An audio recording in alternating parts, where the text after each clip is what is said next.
We're at Ukraine again. Let's highlight Laura Cooper, shall we? The Defense Department official who is scheduled to testify in the House impeachment inquiry about the US withholding military aid from Ukraine while President Donald Trump sought the investigation of his political rival, Mr. Biden. Now, Cooper, who serves as the Deputy Assistant Secretary of Defense for Russia, Ukraine and Eurasia, was set to appear behind closed doors before the House Intelligence, Foreign Affairs and Oversight and Reform Committees. And her testimony had been scheduled for Friday but was moved to Wednesday.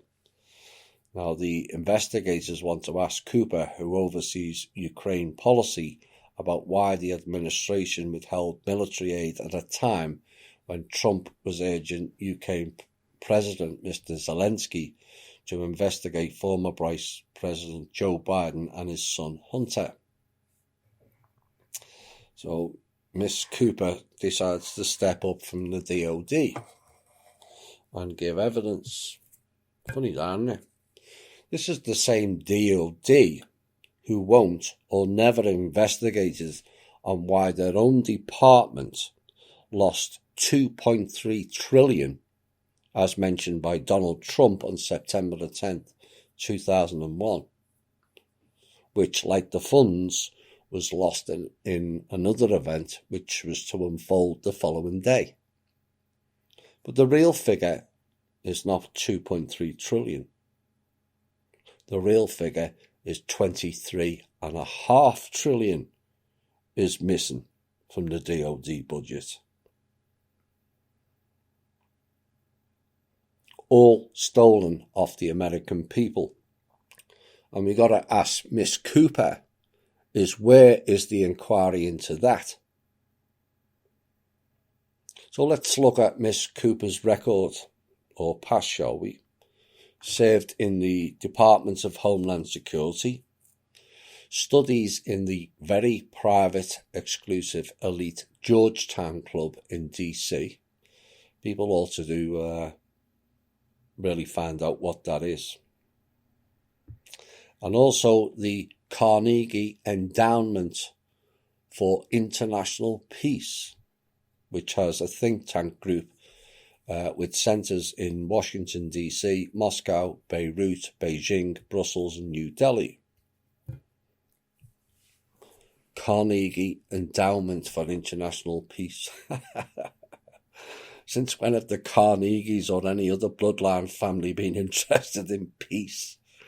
You know, if they are interested in peace, why do they have a centre in Moscow? Of course, I thought everything Russian is very bad and, we can't be talking to them. And of course, the DOD itself continues to peddle all things Russian are bad, which is why we're dealing with this Ukraine issue.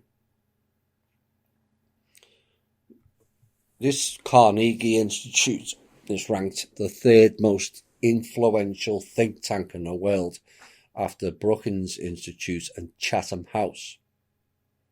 Not done very well, have they?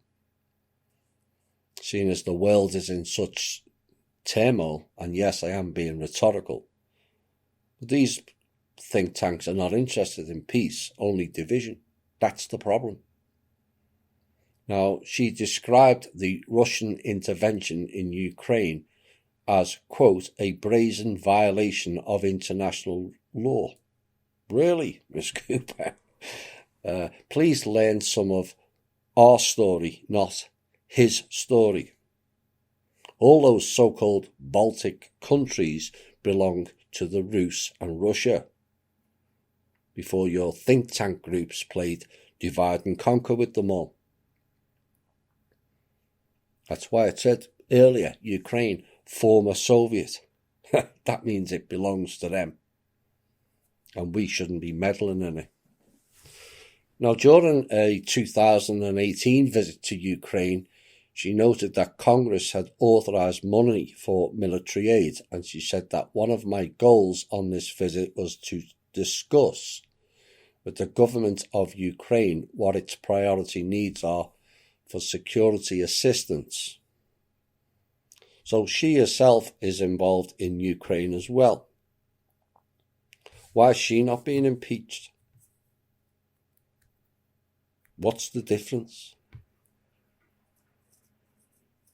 And she's employed by the American people in the DOD, and she's asking the country of Ukraine what its priority needs are. How about discussing aid for the American people, Miss Cooper?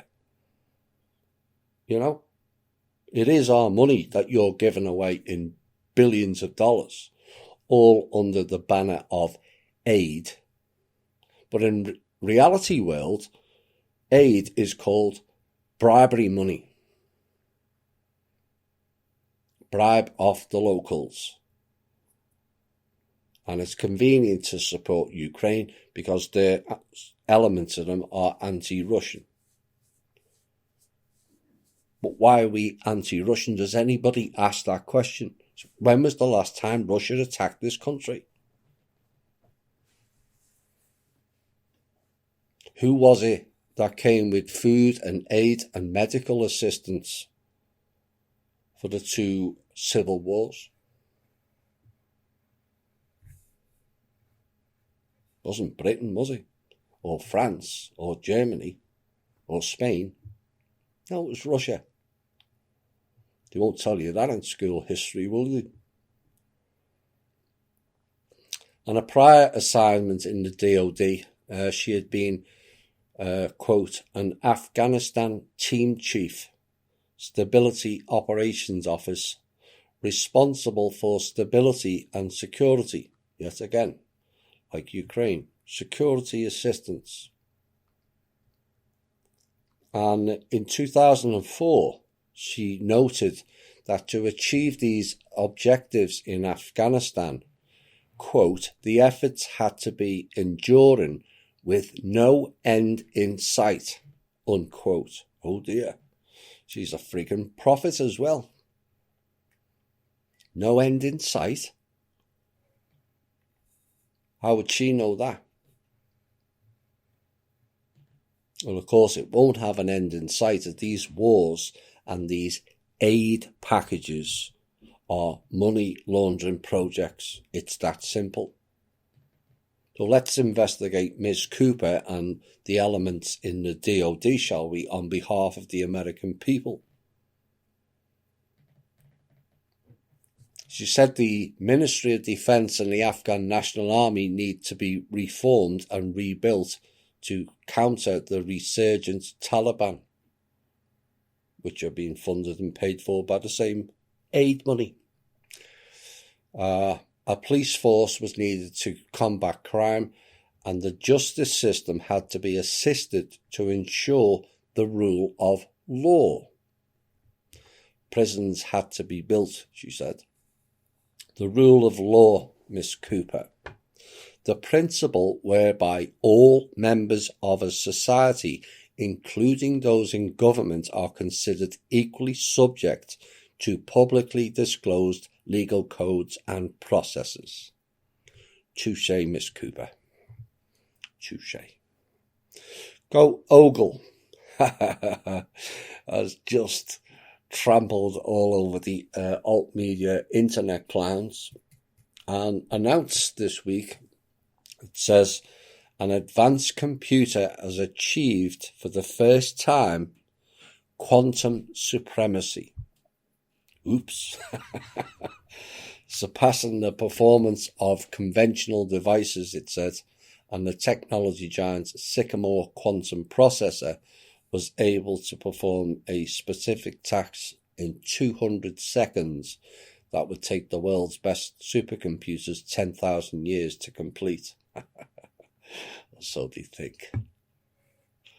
And scientists have been working on these quantum computers for decades because they promise much faster speeds, it is said. Now, in classical computers, the unit of information is called a bit and have a value of 1 or 0, but its equivalent in a quantum system, the qubit, can be both 1 and 0 at the same time, and this phenomenon opens the door for multiple calculations to be performed simultaneously. But the qubits need to be synchronized using a quantum effect known as entanglement, which Albert Einstein termed spooky action at a distance. Or so they say. So the world, according to Go-Ogle, is they now have for the first time a quantum system, and yet it will not rival the real quantum system for a very long time. But as I said, what this does say is it exposes the lies of the alt media personalities that have said they have had several quantum systems in the past 12-18 months, when Go-Ogle has just announced it's only just achieved that status. Lies everywhere, it seems. Go-Ogle also just announced it was going to start charging for data storage cloud services. Oh my. And are pushing millions of people towards either paying for their cloud or lose all of their data, like emails, pictures, documents, or videos. There's always the hook, isn't there? Hashtag boycott Go-Ogle, if you ask me.